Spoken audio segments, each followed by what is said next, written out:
Oh no. What have they done now?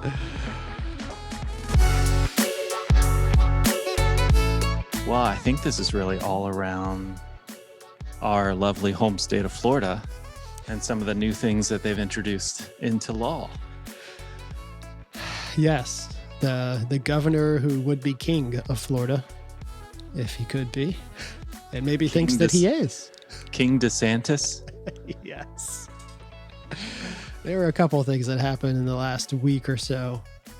Right. He signed an executive order that says that counties and cities can't have orders for COVID restrictions. Now, how does that even work? It's like a county wants to have some sort of community guideline, and then presumably they had the right to do that previous to this, where they were saying, well, we think it's in the best interest of our community. And now the governor of Florida says, you can't act in the best interests of what you think is the best interest for your community. Right. Because presumably some people inside of that community don't agree. I don't know. I really don't understand, especially coming from someone who would self-describe themselves as a conservative, and I assume a small government conservative. Exactly. Like, doesn't this fly in the face of small government, or the ideal of keeping government out of your business? So it's overriding what they consider government overreach, right, by government overreach. Exactly. We're going to stop you from your overreach by implementing overreach on what you can do. That's right. That is, government said they were coming to help you. They're not helping you. So here comes government to help you. Well, I'm glad the government is looking out for us. I don't know. It seems the most opposite historical Republican thing that he could do.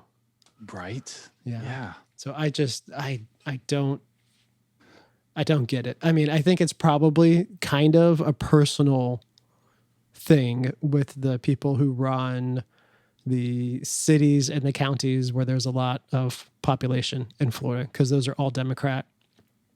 They've all been pushing back against his totally opening up the state. So I bet some of it's just like personal blowback, because he seems like that kind of guy. He's done that with other things too.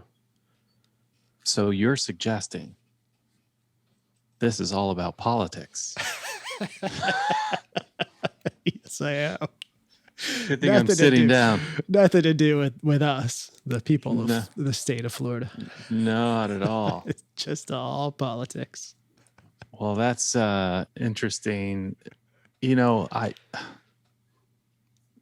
the place that we've landed, it appears, is that the two parties are so diametrically opposed to anything that has some sort of political friction, that anything the other party wants is automatically now something the other party is just opposed to, like, at any cost. Like, we must, the only thing that's important is stopping the other party. Is stopping that. Yeah. There are very few people out there trying to build things anymore, or trying to make government work. It's all about, it's all about the enemy. And it does feel like this is very much one-sided, and I don't know. It just feels like, from what I see, most of this is coming from the Republican side of things. I think,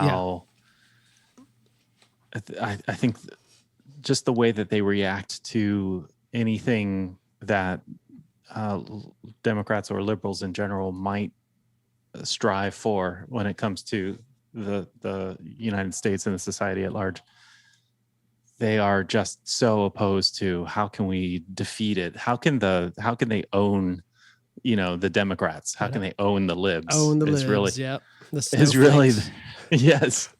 We're gonna teach them a lesson. That's right. But we were talking about this before. How do you even walk back into a semblance of a Republican Party that actually stands for anything anymore, that actually has a policy agenda anymore? Because it just seems like, we're here to stop socialism, and that's literally it. Like, and what I would consider, they dress up this problem like it's real. Yep. And then attack it. And so it's a complete straw man, strategy. Yeah. And that's the entire agenda. Like, they don't run on policy anymore, it appears. It's just how do we stop the socialists? Yeah, is the main policy. For the last election, the Republicans didn't even have a national platform to run on. Right. Wasn't that the first time ever? Yes. That they didn't submit yeah. Yeah, because you can't with the way things are going right now. With the people who are running the party, they don't have a platform. It's one thing one day, the next one thing the other day, and all it is about riling up their base and keeping power and raising money. That's it. No interest in governing. I don't even know how we got here. And I've grown up in a very Republican-based family, and I used to vote Republican when I wasn't really into politics, and Trump broke that for me.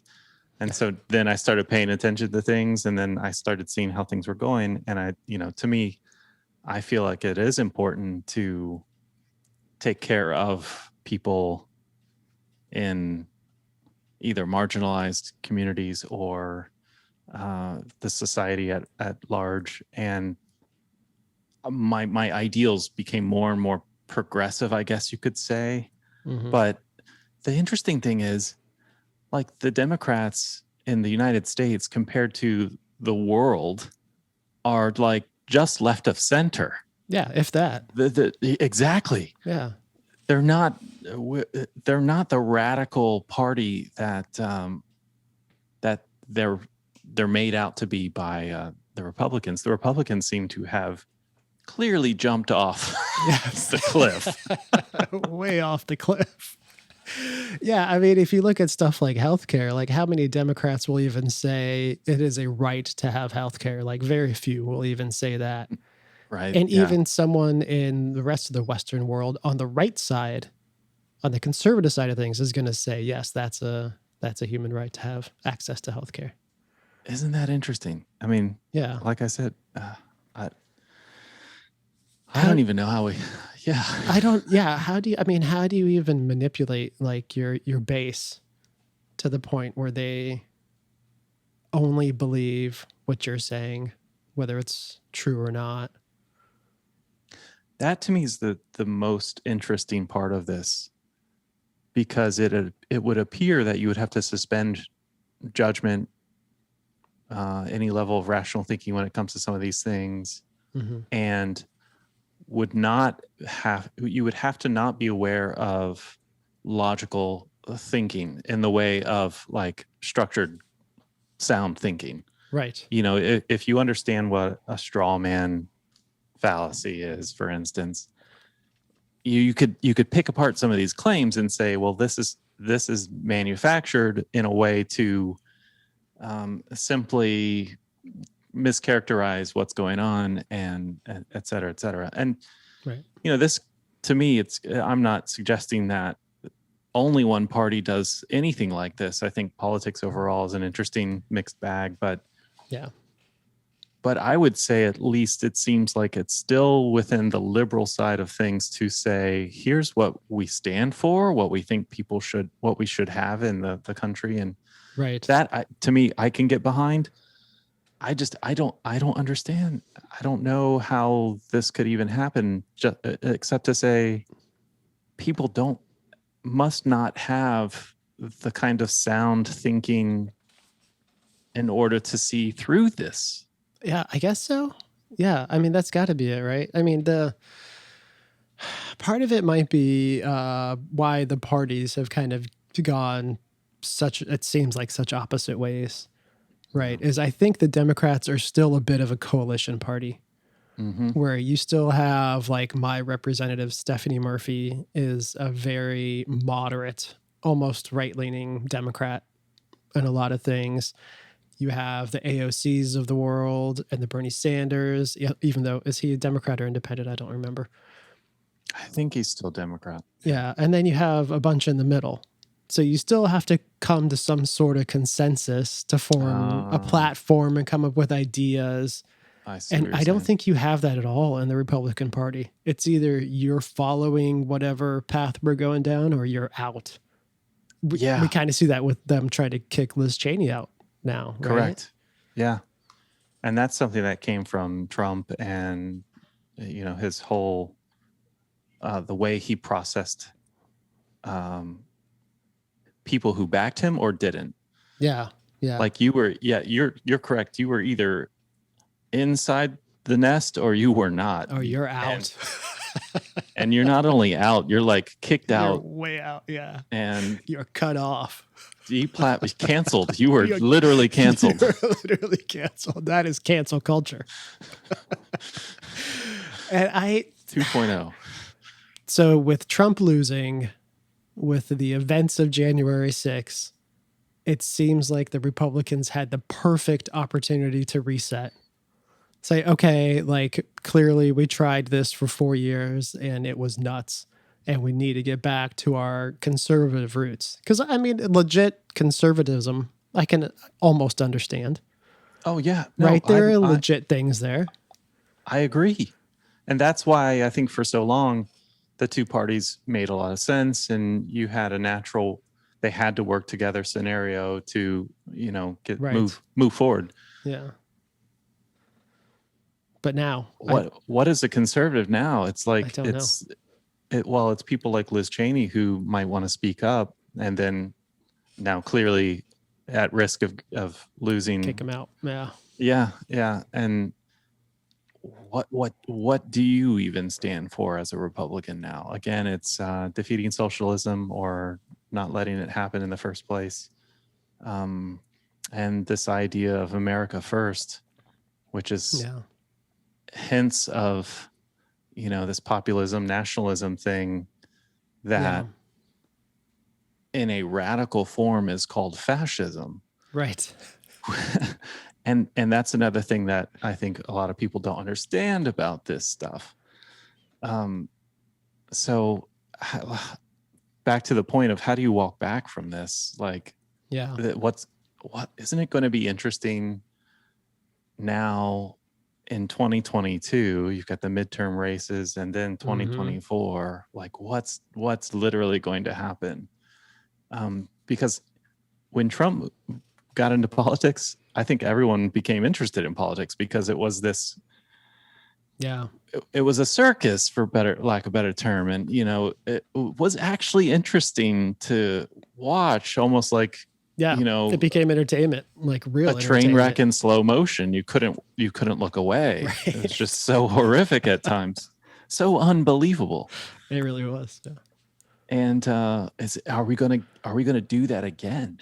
Is really the question. Yeah, and there's so many problems that come with that. Like around the world now. No, I mean, everybody's just waiting to see. Okay, should we reestablish real ties with the United States? Was Trump just a blip, or are they going to make all these new treaties with us and in 4 years some crazy guy's going to come in and break all the treaties? I mean that's a whole nother podcast probably. But you that touches on something that I find really odd is how the entire direction of the country can flip-flop in every 4 years. Like, how do we even move forward? Like, this is why I feel like we're chasing our tail and kind of stuck in this loop. Yeah, I think this is some of the most damaging stuff that Trump is going to leave behind, is that at least before you knew that the next administration coming in, even if they were a different party, we're going to be okay with these treaties and these international pledges or whatever, the foreign policy is going to somewhat be the same. Yeah. Not anymore. Well, it seemed like you had on both aisles, and I'm no political expert, but it seemed like people in politics on both sides saw value in the relationships that we had. Right. And then you enter Trump, where America first and that idea, he was willing to burn all of that to the ground. Yeah. If it wasn't a like 90-10 relationship, it seemed like, it wasn't Right. this scenario where give and take or compromise worked at all. Right. So as well, we deserve the best, we're the best, you're going to serve us type of situation. Yeah. And the rest of the world is going to laugh at that. Yeah. No, totally. Just, I mean, this may be a little sidebar, but from the first time I went to Africa, pretty rural Africa, in 2007 until the last time I went in 2019, I could notice a change in like US aid flowing into some of these countries. Because before you would see USAID stuff, boxes, trucks, like all over the place. The last place I went, the hospital I went, 2 of the doctors were trained in Cuba. And they were great doctors, but they would come and just like, and make fun of the US to me. Oh, man. So I don't know. I think that kind of illustrates if you start losing your credibility and your influence in those parts of the world, like these are parts of the world that supply a lot of brain power to the US. Oh, yeah. Yeah. Yeah.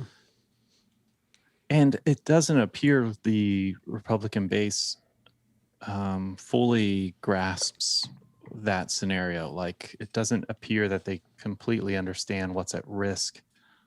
But if you're somebody who supports the Republican Party and you buy into the idea that the other party is simply wanting to install, whatever flavor of socialism and come in and take away their freedoms and whatnot, I guess you don't really have any other choice if you buy into that. Yeah. You might recognize the flaws of your party, but you'll say, well, you know what? It's a wartime scenario. Right. Oh, well, we've got to take the good with the bad because we're essentially fighting the Nazis. Right. And we can't afford to lose. Yeah. But how does that story get sold? You know what I mean? Yeah, I don't know. And how are they going to maintain their grip on power?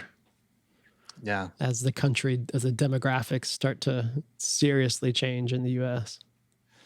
Well, and this is why a lot of people on the liberal side are pointing to all of these voting bills that have now, several of them have passed, many of them are up for vote, to restrict or make it more difficult for voting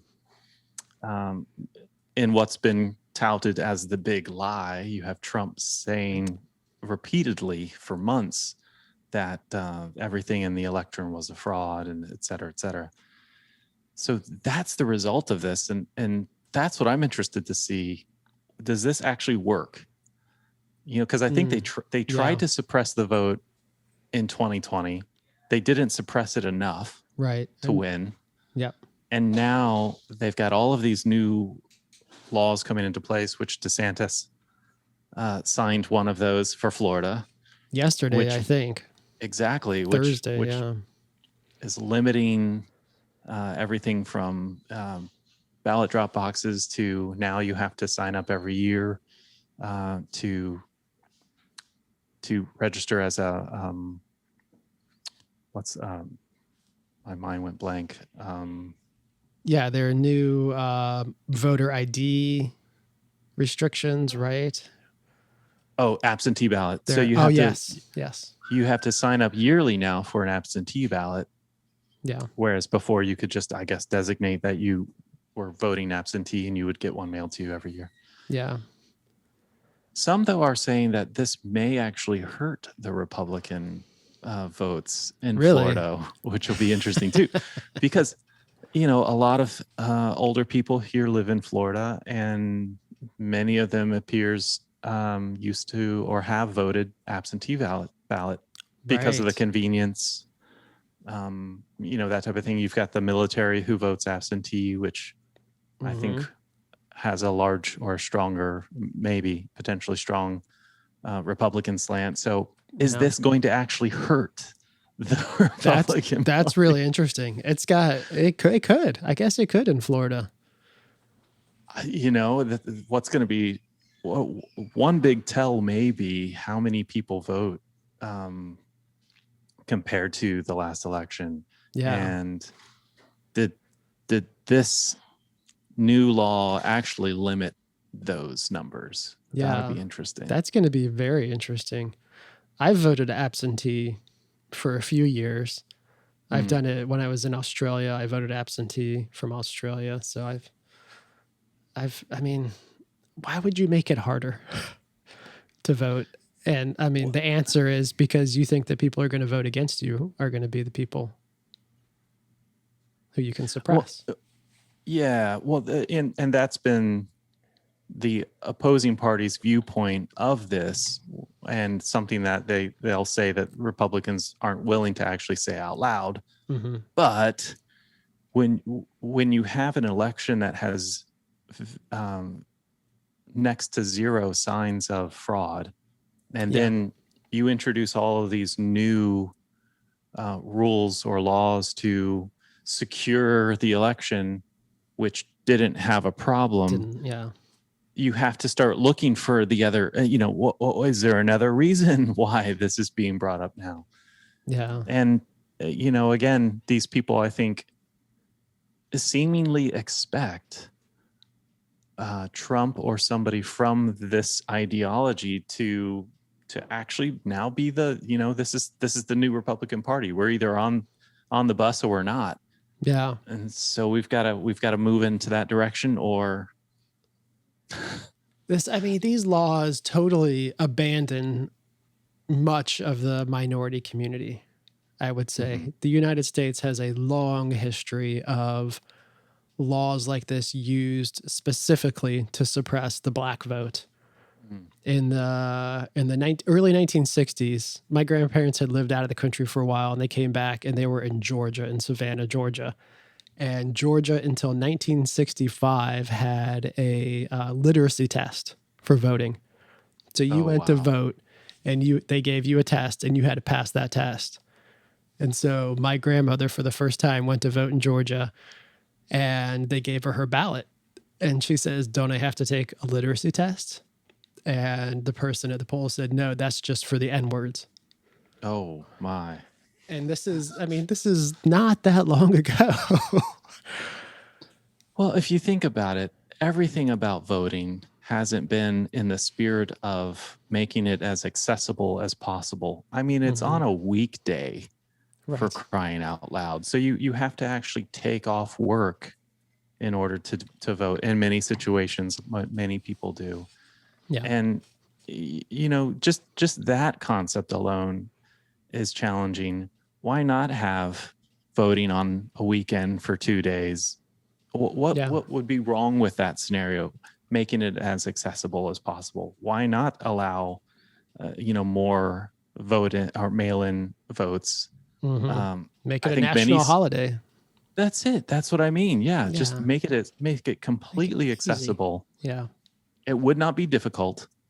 It would not hurt the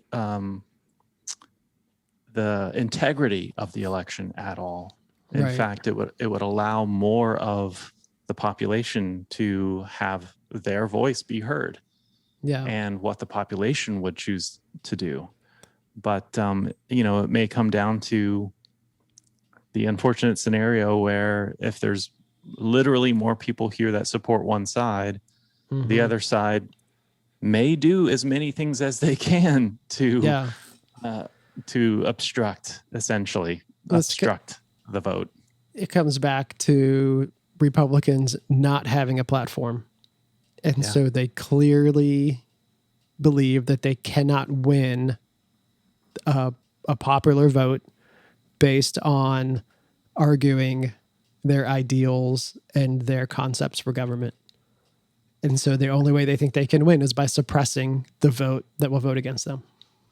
Yeah, I totally agree with this. And it's, to me, the policy that, or the ideals of the policy that the Republican Party has espoused has more and more just benefited the very small majority at the top. Yes. And so when you have a policy that more and more goes against the majority of people in your base, it's almost like you have to come up with something else. I don't understand how people that vote that way can basically vote against their own best interest. Yeah. You know, and the idea that we shouldn't have things like healthcare or some of the other benefits or rights for everyone because why? You know, a big corporation is going to have to pay more of what they make into the government to support stuff like that. Well, yeah, that might be true, but that's actually a benefit for everyone. Yeah. And something that's worth doing. Right. And if you just look at healthcare, it's usually a business's it's a major expense for businesses. Yeah. And if you were able to take that away, what you're going to see is actual wage increase.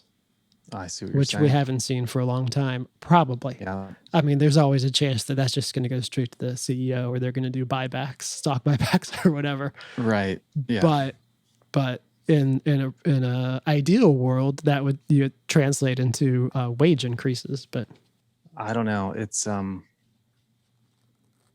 very tough predicament to be in, because I think ideally for me, I'd love to see a scenario where everyone could agree on some of the foundational aspects of what it looks like to be a better America. Yes.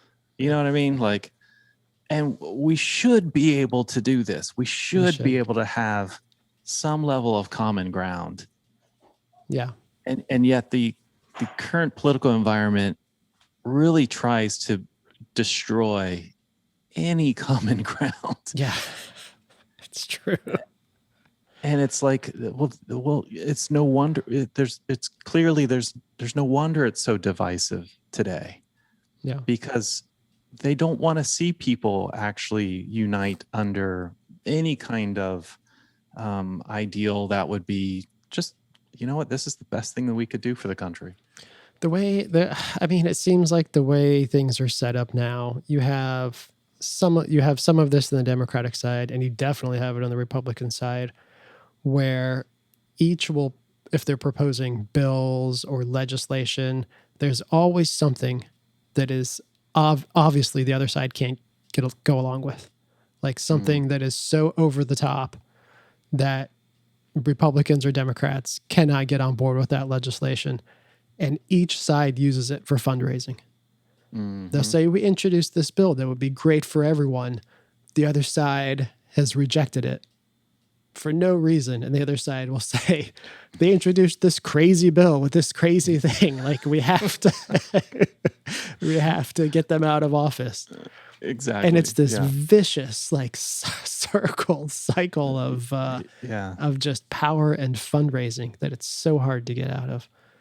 Yeah, no, and I think that leads to really just not being able to get much done. Yeah. And we are moving at a snail's pace in a lot of ways, and a lot of countries are easily surpassing us.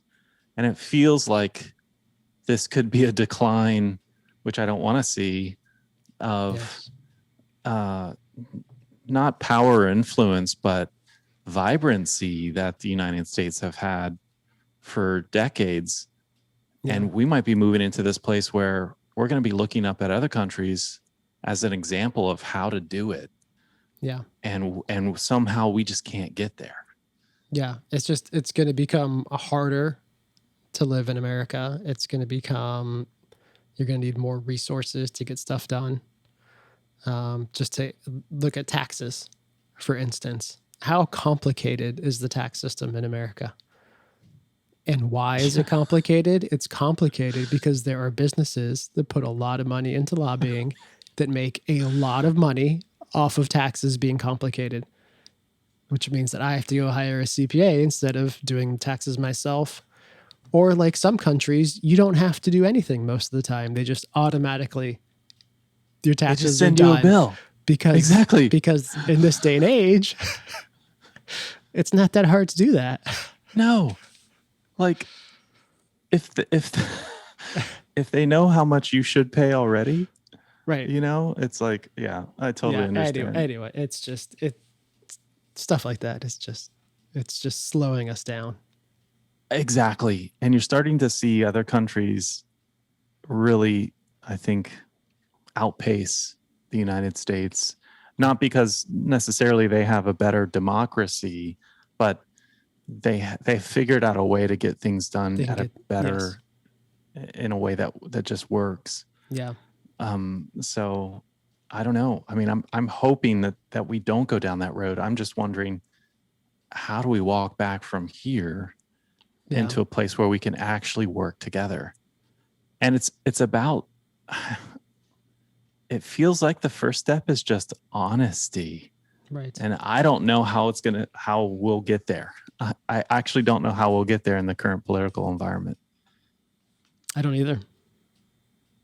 I mean, you have like DeSantis becoming more and more secretive, right? Like for his announcement the other day for what bill did he sign? The voting restrictions bill.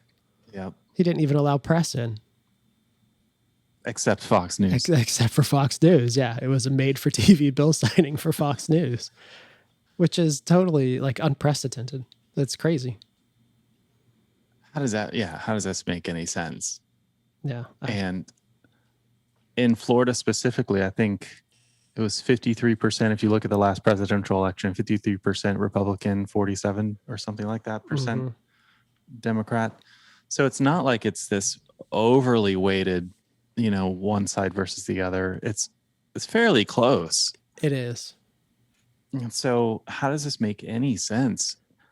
I don't think Republicans are interested in being elected officials for the entire populace of their jurisdiction. It's more like, we're just going to protect our team, and everyone else, good luck. I think this is one of the major shifts in government over the last, 20 years, something like that. But we really see it with DeSantis, right? Before you would win during the race, you might go a little bit to the right or left of your part of, center. And then suddenly you're the governor for all of the people of Florida. Right. Not anymore. Like that's just not. Yeah. Well, that left with Trump, and now he's almost normalized this as a way to operate. And so is this going to be something that I really think the Republican Party is on? It's teetering here. Yeah. And maybe it's already fallen. I don't know, Right. Maybe it's way too late for it, but the Liz Cheneys of the world, and how people are saying we've lost our way. It'll be interesting to see if they have any sway at all, but it doesn't look like they do. Yeah, no, I agree. I want to talk about Florida and COVID for a little bit, if you don't mind. Let's do it. It was maybe a month or two ago, I had a family member at a gathering say that they thought that DeSantis was doing a pretty good job on COVID. And I spent a couple years in grad school in Australia, so I like to compare Florida and Australia. Okay, yeah. With these things. That's because good. Their population is close, right? Australia's like 25.5 million. Florida's like 22 million. Got it. The culture is very similar. Like it's very similar. It's liberal in the cities, conservative outside of the cities. It is a giant island, and we're just a peninsula. So there's a little difference there. Slight difference. Right. But population similar, culture similar. I want to get these numbers right. Australia has had 30,000 COVID cases. Wait, what? Australia has had 30,000 official COVID cases Total? total. Florida has had 2.2 million, and we know that's undercounted. Yeah. Australia, with the population of 25.5 million, has had 910 COVID deaths. And Florida officially is at 35,500. Unofficially should be more at around 50,000. I just don't know how you can say that's doing a decent job at all. I think again it goes back to what team you're rooting for. Yeah. It's like, well, however they play, it's almost like how you and I talked about the Dolphins. Yeah. In high school when Shula was still the coach. That's right. If they won or they lost, they were the best. Shula always had the plan. That's right. This is exactly how it is now with politics. Yeah. Whether we're not graded on reality anymore. We're simply graded on if they're doing anything or if they're in power or not. Yeah. So if they're in power, great. If they're not in power, well, we'll just criticize whoever is. And reality has taken a back seat. We don't compare things to, the actual thing that's going on. Like when you compare to the Australian numbers, right? Which is an obvious win for limiting the loss of life as much as possible. Yeah.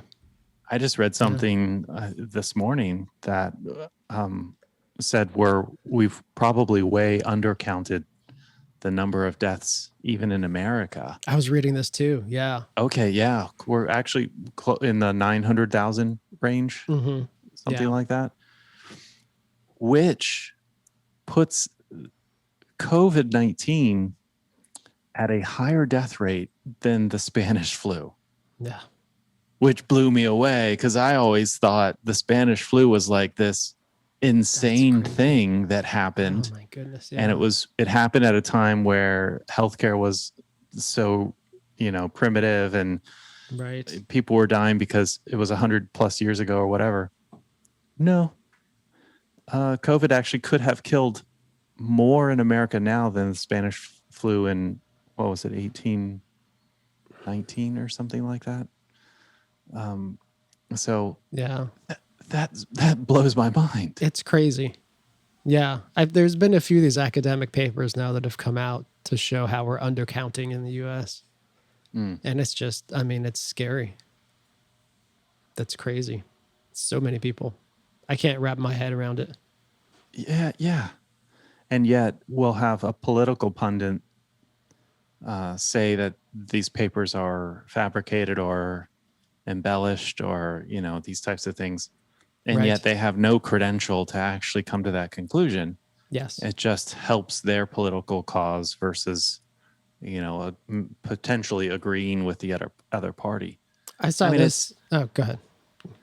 I was just finishing that thought. It says something when the political parties can't even agree on medical advice.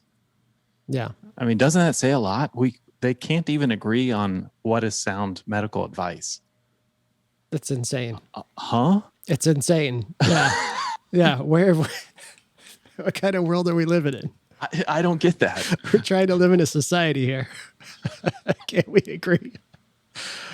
I saw this on social media the other day. Somebody had posted about the awful, spike in COVID cases and deaths in India. And then somebody commented underneath, well, if you look at the actual numbers and compare it to the U.S., it would be equal to 60,000 cases a day in the U.S., which we've experienced before. And then I'm just like, how are you doing that? I'm like, we're talking about people's lives, like massive amounts of people's lives here. And this is someone clearly a right-wing person who is believing the numbers coming out of the government of India, but doesn't believe, I'm sure, the numbers coming out of the Biden administration. Of course. Yeah. Yeah. Again, king and country. It's whatever's good for the team, and anything else is, well, it's no longer a part of reality, it appears. Yeah. And I think we've got to get back to this place where we can say without a shadow of a doubt, we have a shared reality. Yes. You know, in things like biology, for instance, when it comes to viral infection, we should have this sense of a shared reality. Yeah. And we've lost that, but that's really what we've got to get back to. Yeah, absolutely. Totally. We have to agree on where we're at and where we should be going. And then we can fight about how to get there. That's it. That, to me, that's how I've always viewed politics. Yeah. The method is totally open to debate, in my view. And it's great to consider how we fund it, how much we fund, et cetera, what policies to put in place. Right. But shouldn't we should, like you said, we've got to agree on the direction that we're moving. How is that on a fundamental level impossible to get to, it seems? We've got to start telling better stories. To go back to the last podcast. That's exactly where it lands, because the version of story that's going around is compelling. Yeah. You know, we've got to stop. We've got to stop the bad people from taking over the country. That's a compelling story. Yeah. But we have, if it's not true, then it's possible it's leading some people down the wrong direction. Yeah. Yeah. And we need that story to come out. And if 30% or 40% of the population is not even hearing it and getting their stories from a completely different source. It's only up from here. That's all I've got to say. And on that note, maybe we should wrap things up. This has been The Bacon Show. I'm Stefan. Mike. See you next time. Goodbye.